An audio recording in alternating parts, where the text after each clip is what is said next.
Jason, no. Neil. Stream is off. That is me. Anything you say can and will be heard on the stream. The count is stuck up. This is going great.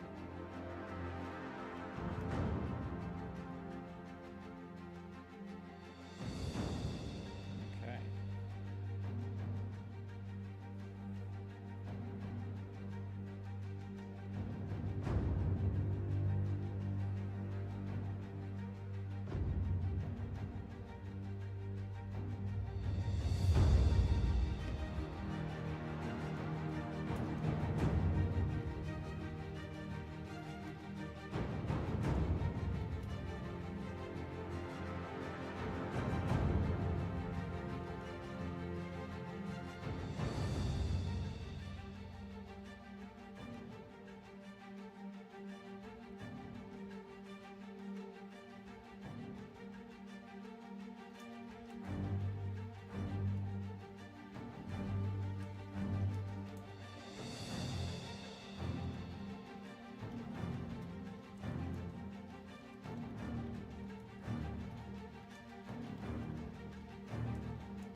Hey, nice to be here. Thanks a lot, Zippy.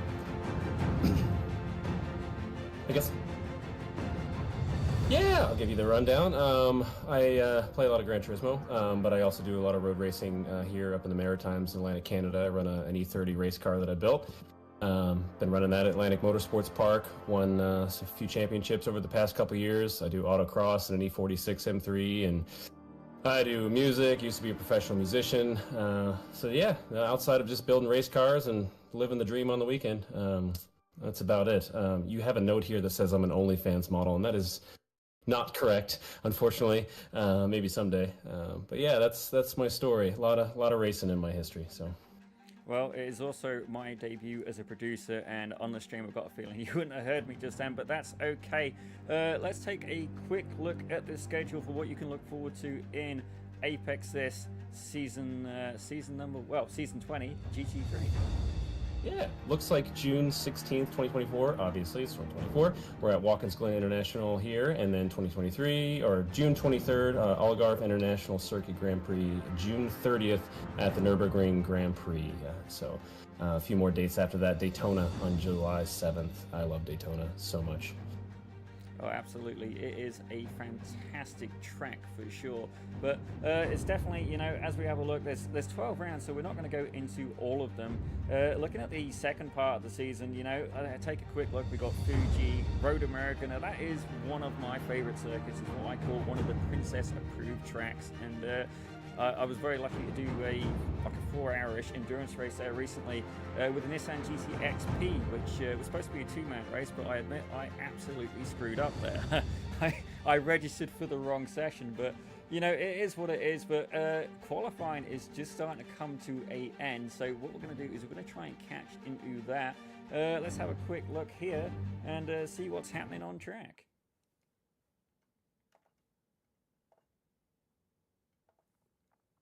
So yeah, about 39 seconds left of qualifying. Let's have a quick look to see who's out and about on the track. So right now, in first place, we have Mr. Ryan Otis with a 144.393. Absolute belter of a time. Paul Slavinik, I believe he is out on the track. Give me a second here.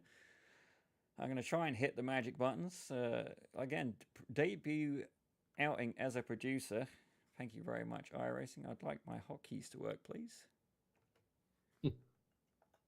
The hotkey said no, because he's not out on track. There's got to be somebody out on track.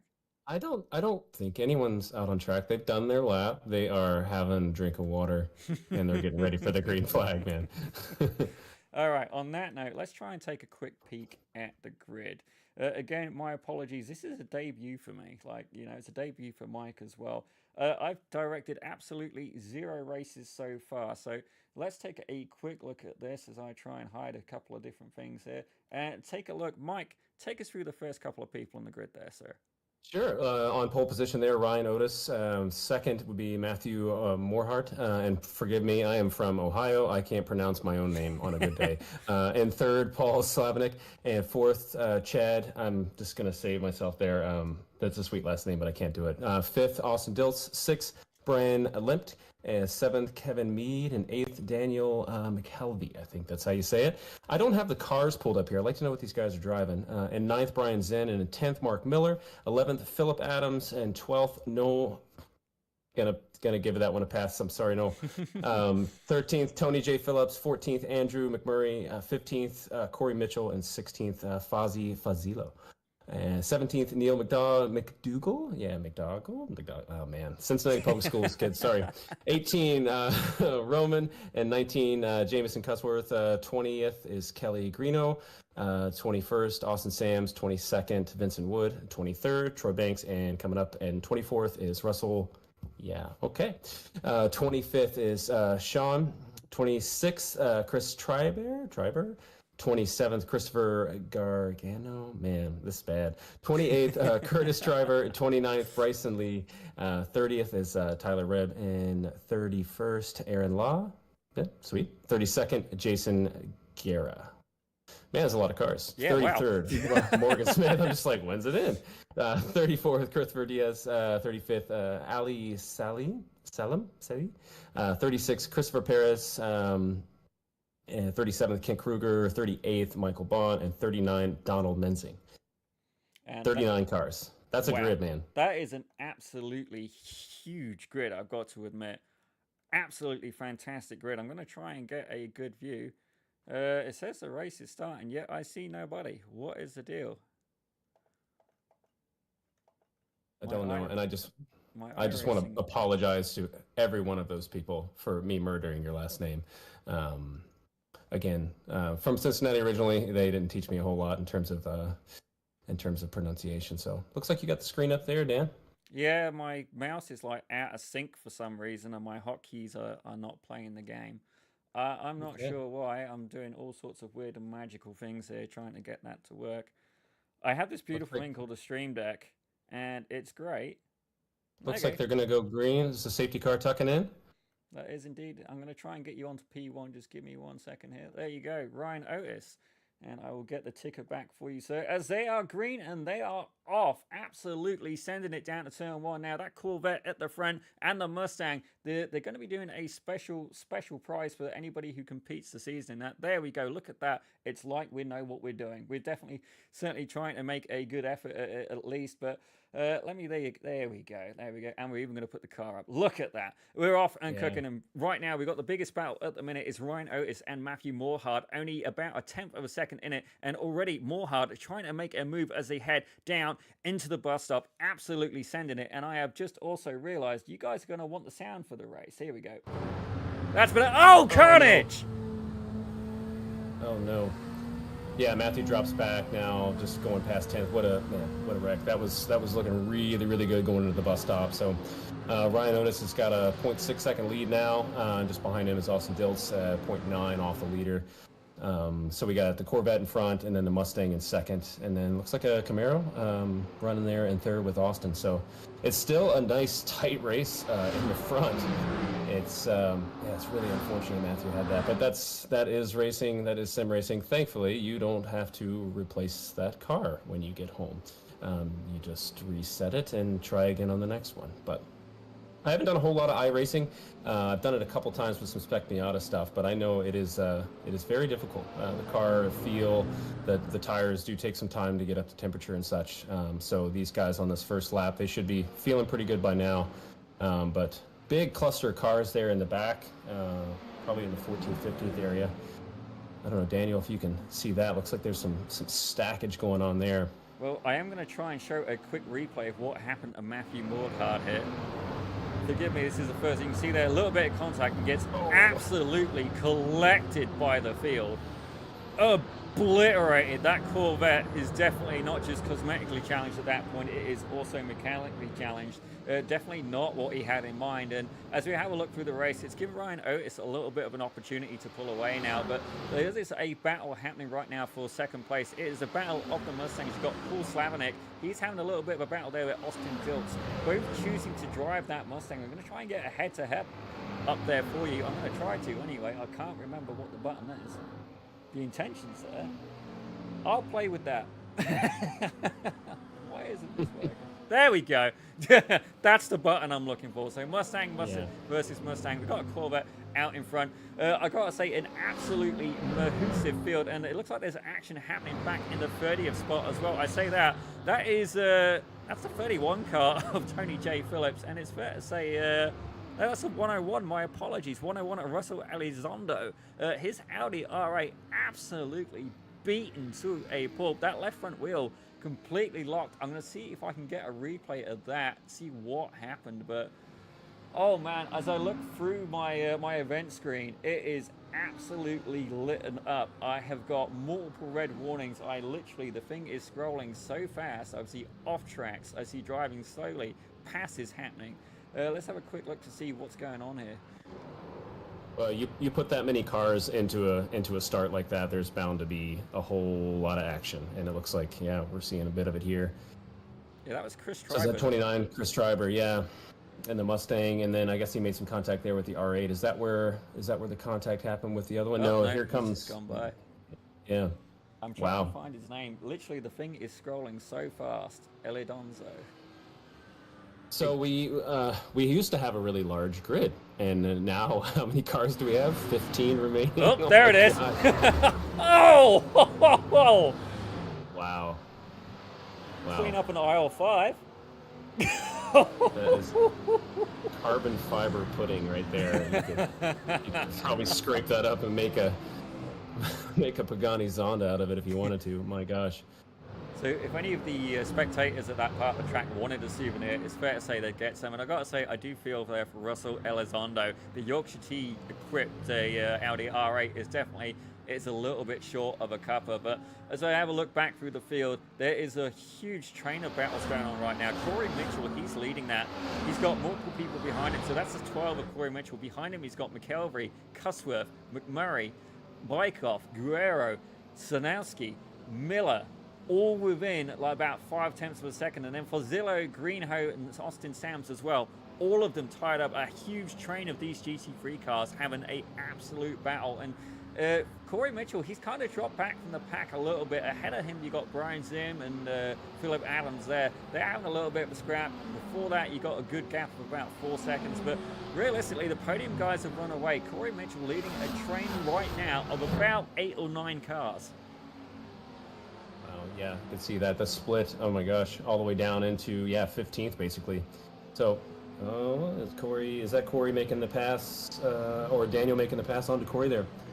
He's definitely trying to make a move. He's on the outside. I mean, if he can hold it up this hill, he's going to have the straight. And that's going to be tight all the way down. This would be the back straight, I guess, before, or no. It's hard to tell exactly where they're at on track. Just before the bus stop, so they're going in. Oh, keep it clean, boys. Keep it clean. Oh yeah, a little bit of bump. It's kind of a racing incident aspect there. It's tough when you get the red mist, right? Especially going into such a corner like that, the braking zone.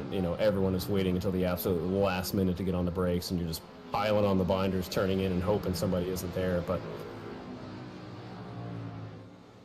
you can see a whole train of cars in there. And oh man, for a second I thought the 24 car of Jameson Cusworth, I thought he was really going to get an advantage of having that draft of the 2 cars. You can see him trying to sneak up before the bus stop. But something that my iRacing mentor taught me, definitely something that I'm sure you could relate to, Mike, is risk versus reward. Now, while you may be able to try and force a pass, this is about a 40-minute race, or 23 laps it's showing us here on the grid. And to finish first, you must first finish. Low risk, high reward. Absolutely. I mean, our endurance races up here at Atlantic Motorsports Park are on average about an hour, and it is not the race to do anything stupid on the first couple laps. With this many cars, it's obviously you're gonna run into issues with it. But yeah, you got to finish to win it. Same thing with rally. I do a lot of stage rally and stuff as well, and it's like you can't put her into the trees. You got to just bring the car home. And with iRacing, obviously, you take enough of a collision. I'm not sure how the pitting works. I guess if they can get back to the pits, they can get the car repaired. But I mean, your race is over if you're taking any kind of major damage like that. So, yeah, risk versus reward. What do? You want to make the pass. You want to take every opportunity you can, but you cannot risk damaging the car. So, looks like these guys are back at it again. The 2 Corvettes alongside, and that RSR or the GT3R is keeping pretty good pace with them. Yeah, definitely. I absolutely. Yeah, go on in. Oh, my apologies, Mike. One thing I do find about iRacing is you do get like the different cars have different characteristics. Now the Corvette is it's not completely new to iRacing. They had the GTE version there that was hanging out, and one of my favorite cars to drive in the sim. I can't say I've driven the GT3 yet, but I am getting a lot of positive reviews. The Mustang, a little bit of a mixed more field, but the 911 tends to be quite popular in the GT3 field, and it's something I've always found quite difficult because even though the engine's in the back, it's pushed just in front of the rear axle, so it's kind of more of a mid-engine. But as the car gets lighter, the fuel tank on this is in the front. It gets a little bit over rotating, and I've always found, especially with the Porsche, you've really got to be late on the brakes to make it have the pace, and it does make for quite a dominant car when it comes to trying to make a pass. Now the Mustang, it's a little bit neutral from what I understand. In the R8, I've driven that a little bit, but so far I'm hearing nothing but good things about that Corvette. Yeah, I mean, the Corvette has got the whole mid-engine aspect as well, right? But it seems like Chev made it happen. They built an incredible car. So to be running up in the front, even with the IMSA championship and stuff, and we just had 24-hour Le Mans yesterday. I'm not even actually sure where Corvette placed. I know Ferrari did maybe happen to win that, but Wow.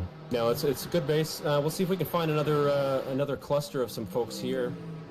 So as we have a look back, we got a little bit of a battle going on. It is between Morgan Smith and Sean Garou. That is a Lamborghini versus a Corvette again. And you know, it's one thing I did notice as well, even though the McLaren GT3 is probably one of the best sounding cars in iRacing, it is it's a handful. It's kind of like driving a stripper in all honesty. It's great while it's going good, but then all of a sudden, you know, you're getting absolutely whipped. And you see Sean Garou there in the draft, in that Lamborghini, trying to make a move ahead of that Wayland, trying to get ahead of the Wayland liveried Corvette there of Sean Garou. And I got to say, the Lambo as well, fantastic sounding car. But what we're going to try and do, if you bear with me in just a moment, I'm going to try and get it so we can get a camera on there.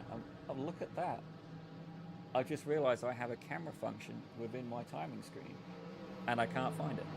I'm clicking it. You just click harder. I'm trying. It must be popping up somewhere, but I found that my hotkey stopped working, but it looks like something's changing the cameras for me. It would be the TV mix, I would say. I'm trying to get a little on board. As he's done it, he's made it. He's snuck past. Yeah, can he make it stick, though? That's the question here. Looks like the vet's kind of coming up on the inside of this next corner. Oh, it's good side-by-side racing, though.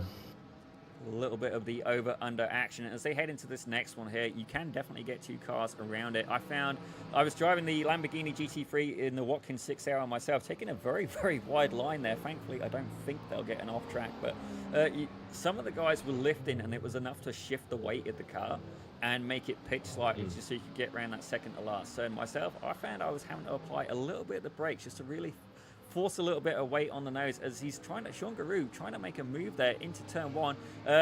Not quite got it done. You see that just running out on the outside. I'm going to change the focus here. Looks like Morgan Smith is who we're focusing on Michael Bond. Where did Sean Garou go? I guess he managed to... There he is. Yeah.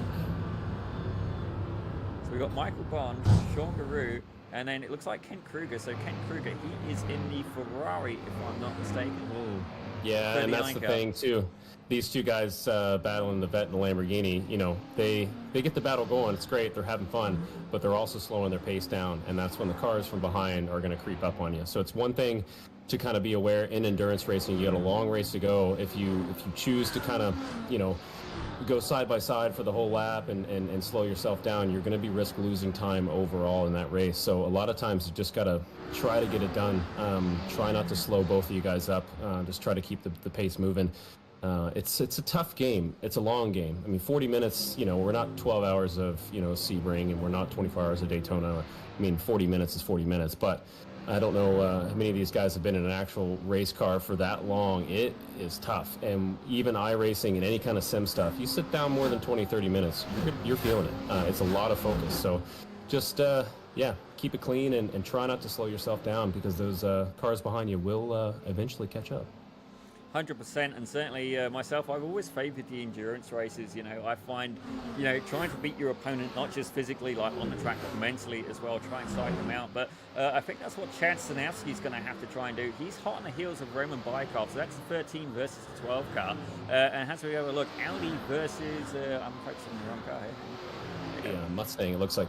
Yep, Mustang GT3, so definitely a very, very different handling cars. The Audi, in some ways similar to the Lamborghini. You know, obviously Audi owns Lamborghini. Well, Volkswagen owns, my apologies, Volkswagen owns Lamborghini. So a little bit of shared technology there. I'm pretty sure they got the same V10, which is an absolute gift from God in terms of the soundtrack. But I always found the R8 was actually kind of a little bit numb on the steering side.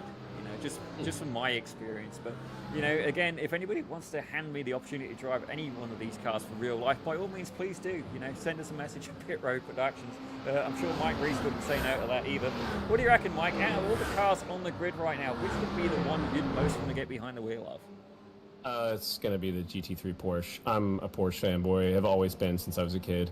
You know, Mustangs are great. The Corvette C8. I mean, being an American, I love Corvettes. I grew up probably 3 hours north of the Corvette Museum there in Bowling Green, Kentucky. So, you know, I've always had this fascination to Corvettes. But Porsche has just been It's just the unicorn. I've always loved the design of the 911. I love their success. The new GT3 RS that's came out is just like, if you don't like that car, there is something wrong with you. It is absolutely a work of art.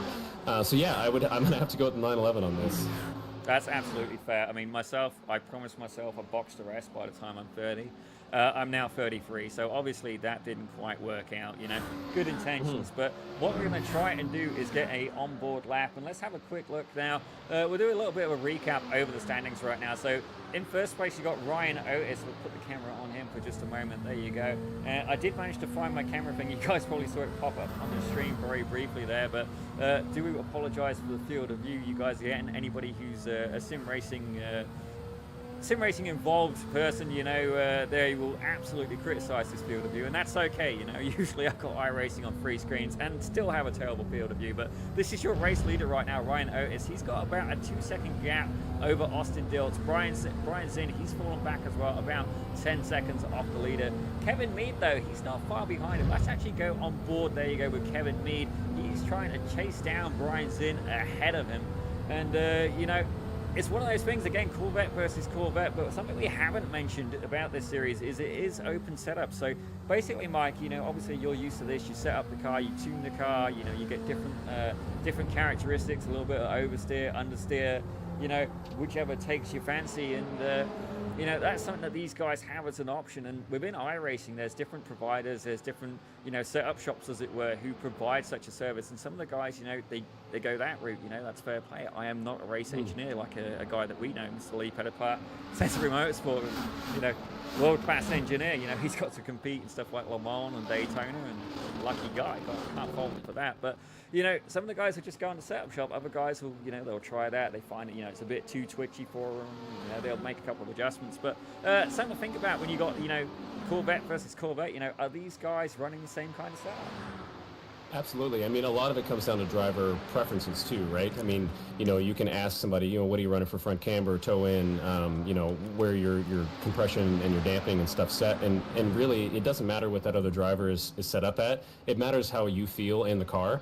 So it does take some time to find that setup that works for you. A lot of guys like a car that understeers. A lot of guys like a car that does, that oversteers. I mean, I find a fair amount of cars, if you can set them up to understeer, it's going to be safer. It's going to be easier to drive just in general.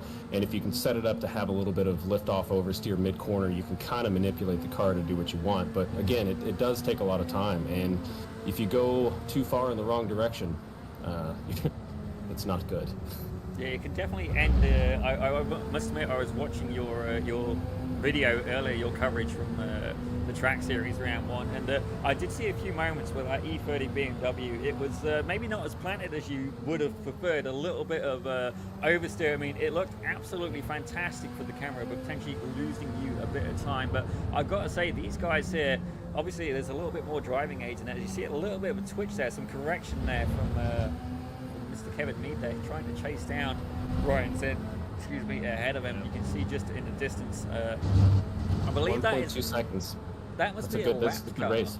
That's got to be a lap car, that Porsche, because ahead of them is they're definitely not that close by. But let's have a quick look at Brian Zinn. Yeah, that would be a lapped car he's just passed. Is Kevin Mead going to get by in the same corner? Sadly not. That lapped car doing what he can to get out of the way. That is the 34 car. As I have a look at the timing screen, I'll try and work out who that is for you in just a second. That's Bryson Lee. He's a lapped car. He is back in 26th position. He's got a little bit of a battle going on. I say that. There's about 3.7 seconds between him and somebody else. But lap traffic, that's another variable as well, something you could perhaps relate to there, Mr. Mike. Yeah, absolutely. I mean, in endurance racing, especially multi-class type stuff, you're going to start hitting lap traffic very early on in the race, and it's important, if you have a spotter in the tower, let you know when they're coming up. If you're one in the slower traffic, it's also good to have a spotter to let you know when faster cars are approaching. But yeah, you got to play it in your field, looking ahead, trying to find out where you're going to be, where you're going to place the car, and just using it to your advantage. But sometimes, like this past race weekend a couple weeks ago, I ran into lap traffic in the worst possible spot, and it just kind of is the way it is. So we got a really nice group with here, the Mustang leading with the Porsche behind, the R8. That's Chad in the R8. Trying to keep up with the Porsche there. And the Porsche, that's not the lap traffic, correct there, Dan? That would be 17th position. I got a feeling there is some lap traffic in there. I'm trying to figure it out right now. Hang on, there we go. Because I'm looking at the timing screen at the interval, and these guys were all pretty close together, but they appear to have spread out. So I think that was some lap traffic there. No, here we go. Yeah. Here we go. So Mark Miller, there you go. Mark Miller is at the front. He's got Roman Bykov right behind him. He's about 3/10 of us. There you go. That's working better. Yeah, very close race. So Roman Bykov and then Fazio Fazilo. Fazilo? I love that name, man. Yeah, really close race. And looks like the Porsche is tucked out. He's going down the front straight and see if he can get it done going into turn 1. This is going to be tight.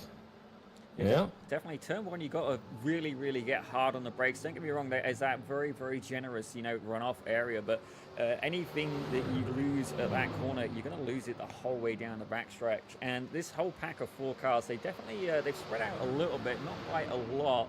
As I'm having a look at the gap between them, definitely, it's pretty close. I say that. I must be reading my own timing screen wrong because something doesn't look right here. As a commentator, it can be colourful, but the gap, that's showing the gap to the leader on the left. So, yeah, these guys are fighting. There's like a couple of seconds in it. It goes Giroux, Fazilo, Bykov, and then La. And Bykov and Fazilo are having an absolute hell of a battle right now. Yeah, there's a lot going on. If you guys could see how many numbers I'm looking at right now and how many I'm trying to process... I can only imagine. But I mean, so Roman there in the 17, or in the 13 car, which is the Mustang. So who is ahead of him there in the green Porsche? That must be lap traffic, because I'm sorted by position right now. So that is, let's have a look. I'm trying to read the car number off it. 25. That is no Guerrero. There you go. Okay. I say that. It's funny. I hit no. That's 27. Epic fail. Where'd the 25 go? It's going great, ladies and gentlemen. You get to be along for the ride. You're doing better than I am. This is thanks, folks, for bearing with me. This is my first time ever commenting or commentating on anything like this. So, but it's always fun to chat race cars, and the biggest thing here is just getting everybody's name correct. There's some really great battles, but I see a lot of people are ducking into the pits. Dan, would they be going in for necessarily tires, or is this fuel, or are they doing both? I don't know if you have any kind of tire options for this particular race or not. For the GT3s, you've only got the wets or the dries, and I got to admit, I definitely got to experience some of the wet weather on iRacing this past week. Well, this weekend, just doing the 6 hours of the Glen. But when it comes to tires, in a race as short as this, you're not going to change the tires. You're going to keep rocking them. But I do say, if you're pitting, you've either got a mechanical issue and you're trying to get that fixed, or you're going to get some fuel. And looking at it, I'm going to say these guys are getting fuel because Paul Slavinek, he was up in 3rd, and he is now dropping back through the field. I see that he is pit. Let's have a quick look. It tells me he's pit. Oh my gosh, I've just thought of something. Hang on a second.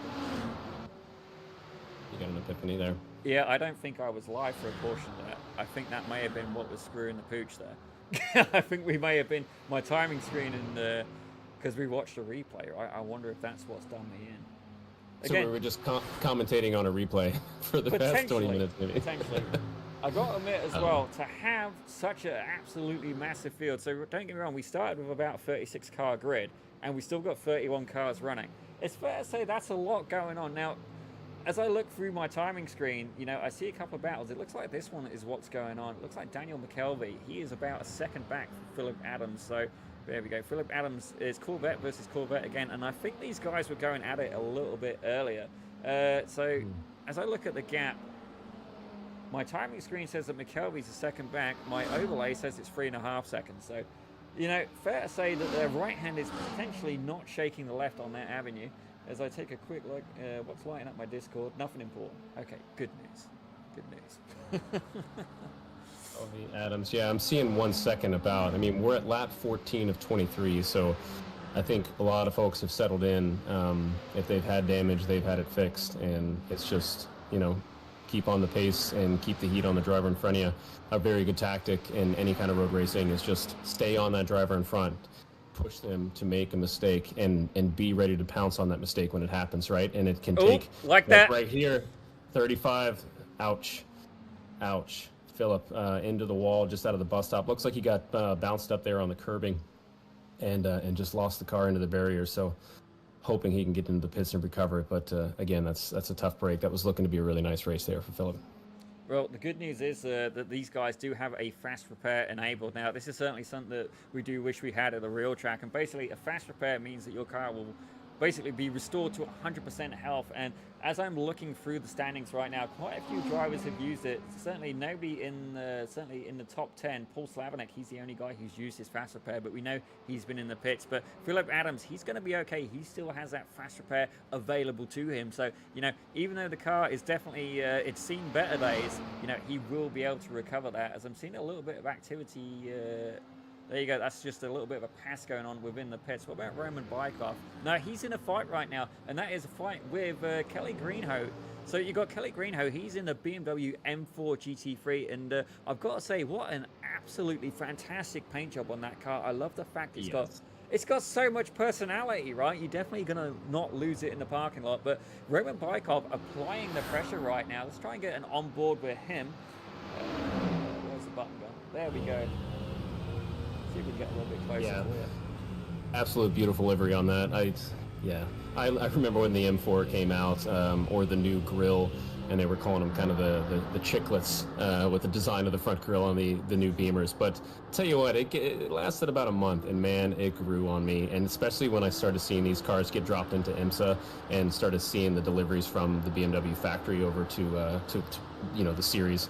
It just, what an amazing looking car. I mean, don't get me wrong, the Mustang looks good too, but you know, props to BMW for taking a plunge and changing that up. So yeah, it looks like Roman's fallen back a little bit there, but he's gaining on him here on the front straight down into turn 1 and closing the gap underneath the brakes. Oh, I see that. And it looks like wide. he missed. Yeah. Well, I guess that is one way to close the gap. It's to, you know, maybe miss the braking zone a little bit, but I don't blame you, Roman. It is racing, and you want to try to get as much ground covered as you can. So, but all good. Yeah, definitely went into that turn 1 a little bit too hot. As we look at another back, contact there as we tune in with Morgan Smith and Sean Garou. They're having a little bit of a battle, Corvette versus Corvette. Now, these guys were up and at it earlier, and it's definitely it's getting a little bit heated, it seems, but what an absolute little bit of a tangle there. You see the Corvette of Sean Garou, he's going to try and make a move at the bus stop. No, he's thought better of it, and good move. I don't blame him, but we've already seen the Corvette gets a little bit unstable on the curbs if you just get a little bit too greedy with it. And I've got to say as well, you know, the bus stop myself, never a place where I've been too keen to make a pass. I just see it as too high risk, not worth the reward. Myself, I would rather try and carry as much speed out of these couple of corners, and then potentially after this beautiful long right-hander, I would try and then make another move into the very tight right-hander where you break at about 150-yard mark in the GT3. So we're on board right now with Morgan Smith. Let's try and switch up the view. I want to see what's happening as we look back. Let me find it here. Hang on. Yeah, so they're going down the boot right now, getting ready to go into the heel. I usually play the short course on this track. I've done the long course a fair amount as well, but overall, Watkins Glen is like absolutely one of my favorite tracks. Like I said, my feeling of sim racing is on Gran Turismo mainly, which is probably like we don't talk about that here, which is fine. I haven't. I've been wanting to go to Watkins Glen myself in my actual car to do some laps there, but a little bit of a tow here from the Maritimes.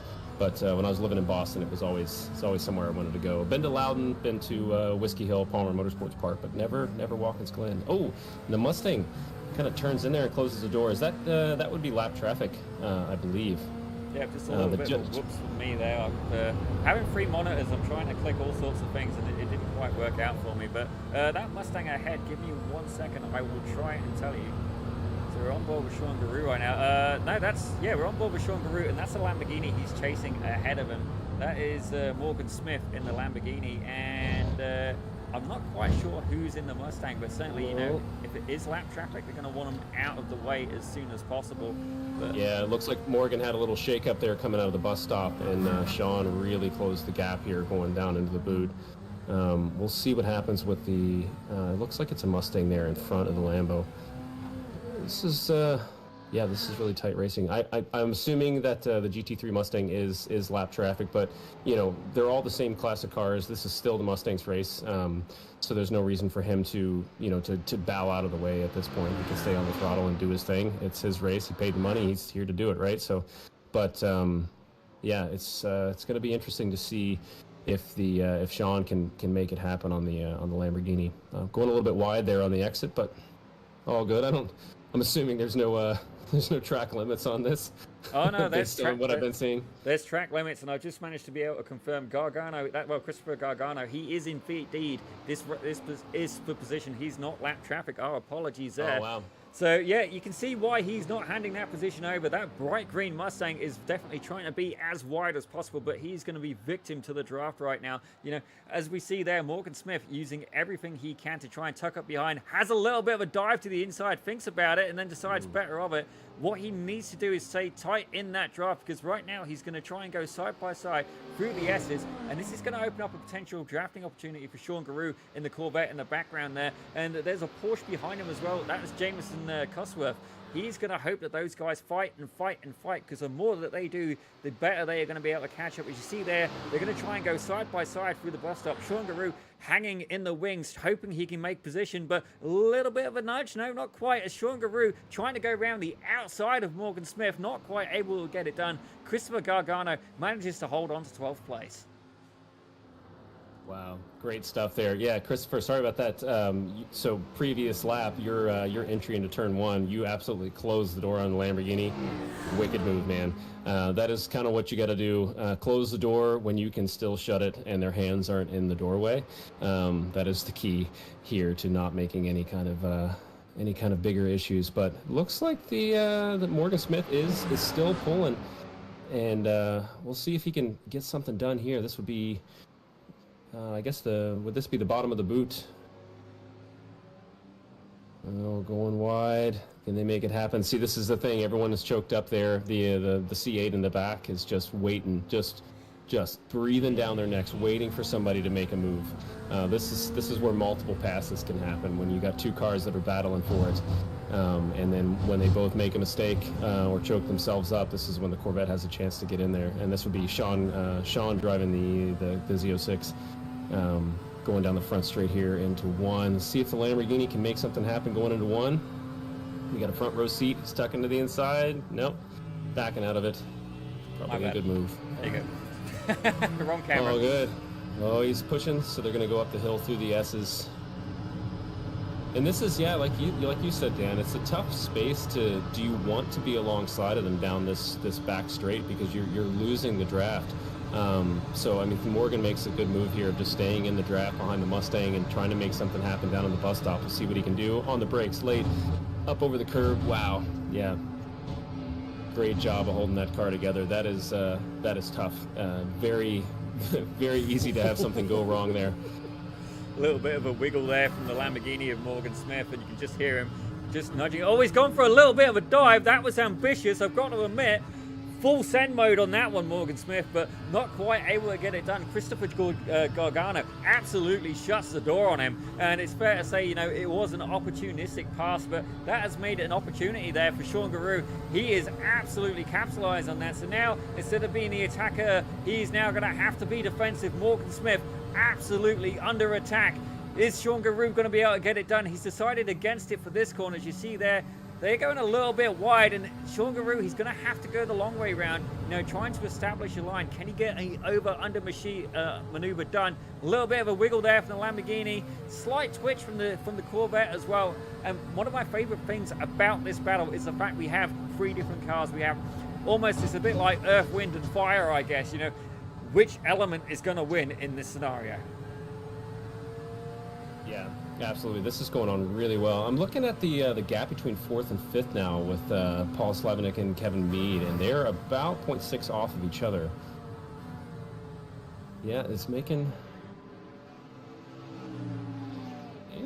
It's pretty close. So Paul Slavinik... Yeah, this is... My apologies. Carry on, Mike. Carry on. No, this is your wheelhouse, Dan. You are an absolute magician.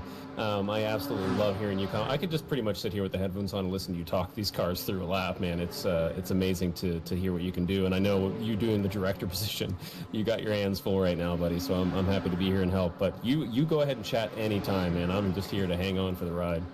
Well, I've got to be honest, it's been absolutely as well fantastic having you in the booth, and you've been doing absolutely amazing, you know.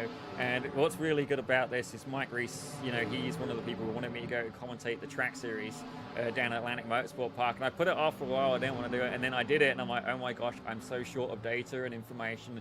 And now he has got a beautiful awakening of just what's involved being in the sim racing commentary booth. But let's talk more about Paul Slavinek. Now, this is a guy who I understand has written a couple of books related to driving. I'll be honest, I'm not much of a reader, but certainly, you know, a little bit of a plug there for Paul Slavinek. You know, Google it. I'm sure he's written a couple of books. He did also compete in some of the FTR events as well, done by Roush, not FTR events, sorry, the Roush Performance events. Sorry, that's commentated by Joey Anabry as well, Roosh Jr. as well.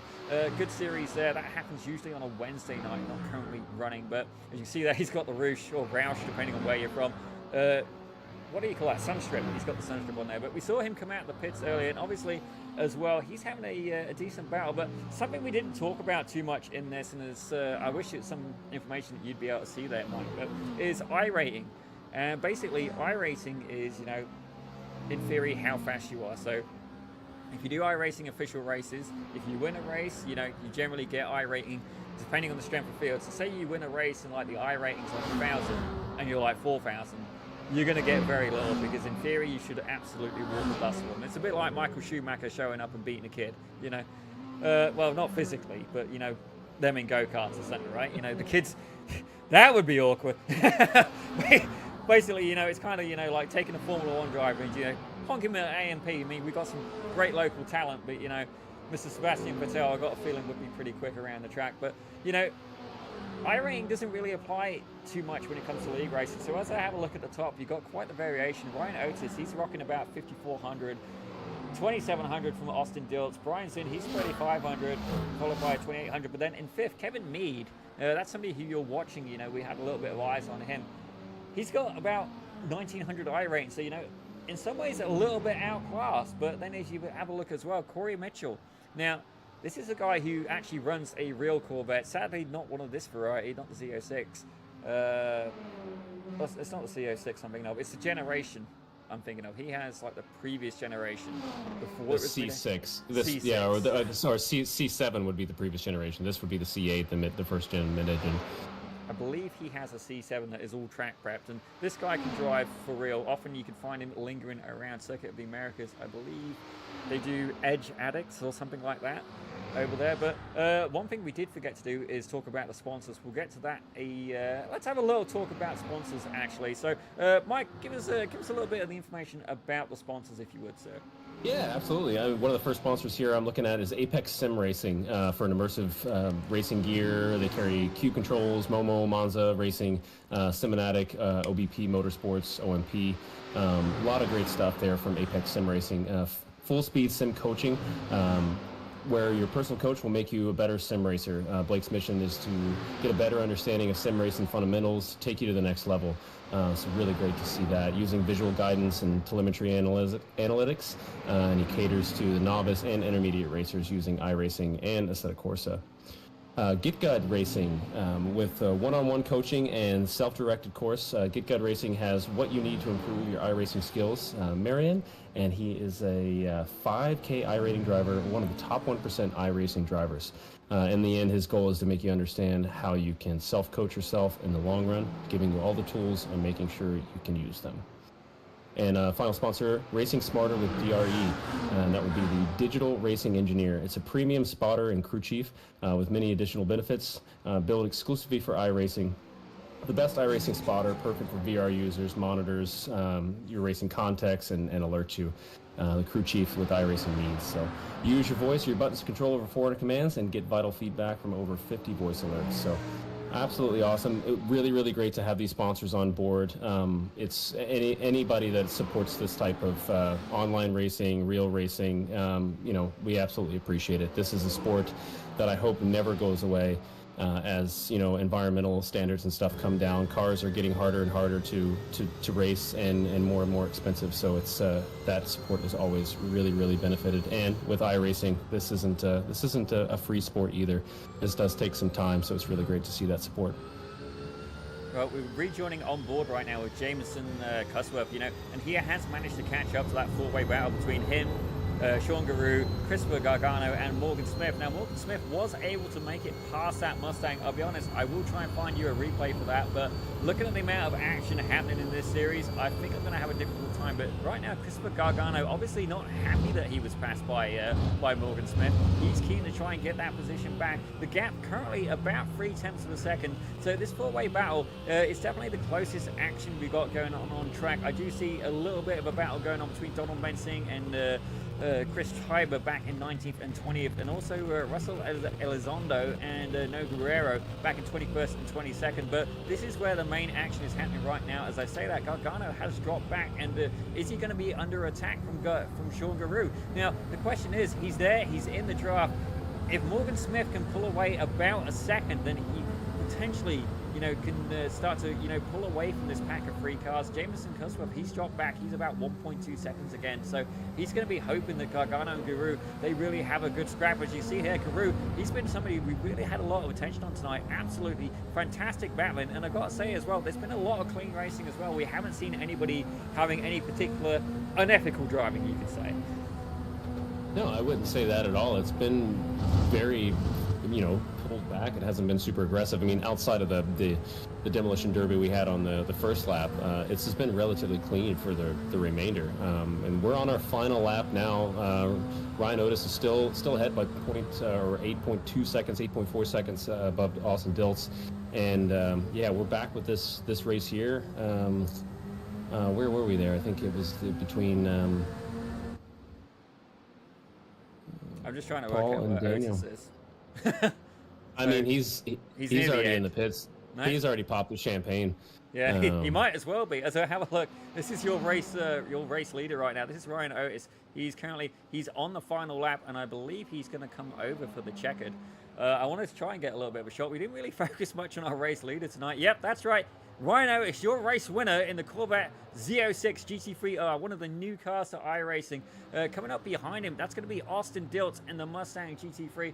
Brian Zinn, even further back, not quite able to have the battle, but he's not too far behind. Paul Slavinik right there as well. He's there in the heat of the action, so that's your top four. We're going to return to another battle going on. It's going to be down to the final corner. Chad Sinowski, he's trying to make a move there on Corey Mitchell. I don't think he's going to have time to get it done. No, not quite. Corey Mitchell holds on to 7th place. But let's go back to that battle between Gargano and Sean Garou. This is the closing stages of the race right now. Obviously, the final lap. These guys still a little bit of track to try and make things happen. Is he going to do it? Let's find out.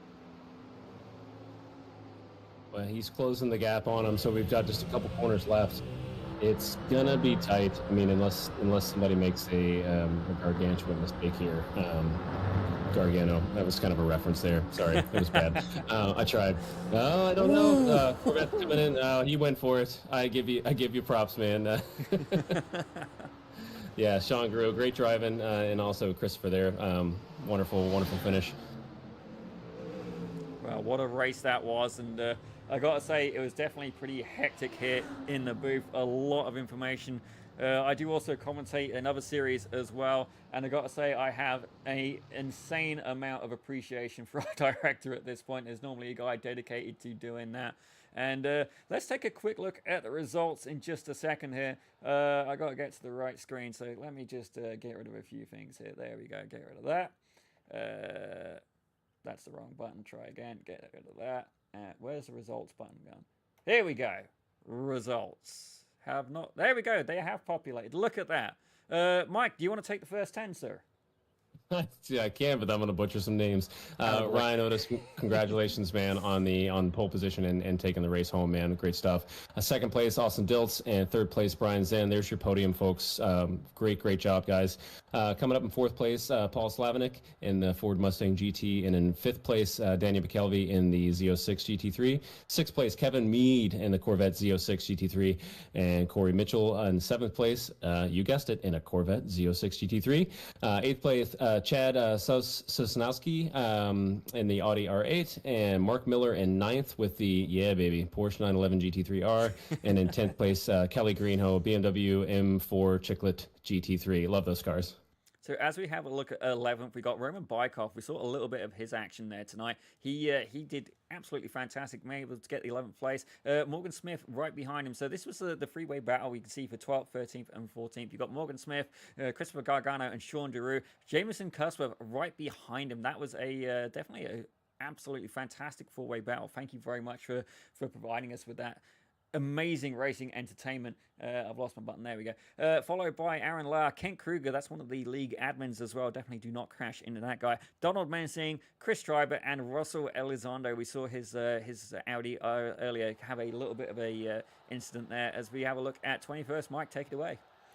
Yeah, no Guerrero, or Guerrero, man, I'm sorry. And the Ford Mustang, Guerrero, because we were watching a really close race there. 22nd, Austin Sams in the Ferrari, Tony J. Phillips in 23rd, Ali Salih in the GT3R, Neil McDonald in the Porsche GT3R. Yes, baby, love those car choices.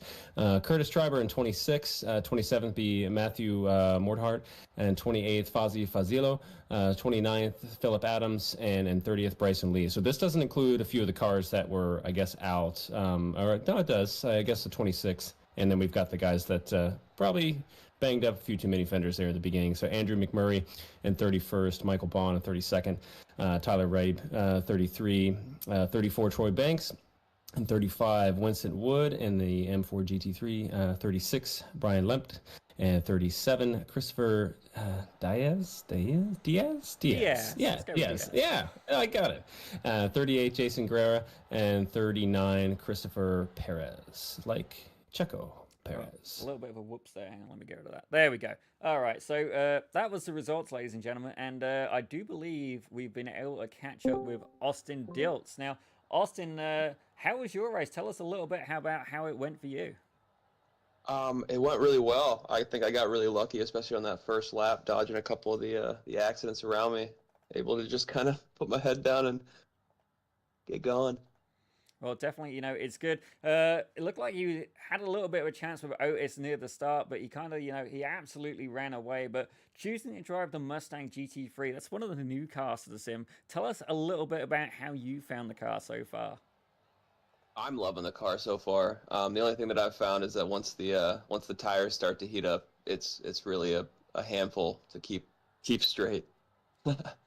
What about the setup as well? Was there anything you found that you needed to work on with the setup? Tell us a little bit about that. I found a setup from VRS that it was really touchy on corner entry, but once it stuck, it really was it was really easy to drive, honestly. So I didn't really tweak the VRS setup at all. Found that for the 6 hours with my teammates, and we kind of just stuck with it and did a bunch of practice with it this week, so I was really used to it. Well, that was absolutely fantastic. Austin, before we let you go, is there anybody you want to thank? Yeah, thank you guys putting on a professional broadcast, and thank the WBM guys, Morgan Smith and Fozzie Fazillo, always out here ripping with me, and I love them. They're great guys. Well, we definitely do appreciate that. But saying that, he hasn't watched it yet, ladies and gentlemen, Mr. Austin Diltz. Thank you. All right, well, it looks like we've got nobody else hanging out for an interview. Obviously, this is the first time we've covered this. So, we're going to switch over to the commentator cams in just a second. I'm just going to try and hit the right button here. Hang on. Oh, dear. So, commentator cams, hopefully it pops up. I see me, and I see, there you go, Mr. Mike Reese. So, ladies and gentlemen, I gotta say, thank you very much for tuning in. It's been our debut here. Well, certainly not the debut for Pit Road Productions, but my debut here as a director. And we've got to say, give a huge round of applause. He is on my right there to Mr. Mike Reese. Ladies and gentlemen, Mike, tell us a little bit about how you felt with your first time in the commentary booth. Dan, I had no idea really who was what and what was going on. I was just trying not to shut down when I see really good racing going on and try to analyze these drivers. So to be able to have to commentate on it while I'm watching them and seeing their behavior, really, really enjoyable. I absolutely love this sport to death. So to be able to talk about it and listening to you explain about these drivers, how a lot of these guys are really, really qualified. They've been doing this stuff for a while. They're doing it in real life as well. And yeah, just absolute pleasure to have me on board, Dan. I had a blast, man. And I hope me butchering everybody's name. Forgive me, folks. I'm very sorry. Again, Cincinnati Public Schools. Sorry, not the greatest. So. Well, it was an absolutely fantastic event, and thank you everybody who has joined us. It's been a pleasure. Also, as well, if you guys, please give us a follow on YouTube. We would appreciate that, and also as well, give Mike a follow on YouTube as well. Reese Racing. Now, you guys, obviously, generally it's a league based out of Texas. We're over here in Atlantic Canada. We're over in Nova Scotia, and Mike does fantastic coverage of the track series. He actually goes around and visits, some of the cars, some of the teams involved, and it's a really fun series to watch, proper like grassroots motorsport, so go and check that out. But that's about it from us today. It's been absolutely chaotic here in the booth, and I've definitely got a lot to learn. It's going to be a work in progress, but thank you very much for having us. And your next round is going to be at Algarve, so guys, get practicing, get training, and I got to be honest, I've never driven the track, so it's going to be a bit of a shocker for me, but you're the guys racing, I'm in the booth, and there's good reason for that. So thank you very much for joining in. My name's Daniel Zippy Salmon, and that's been Mike Reese. Thanks very much.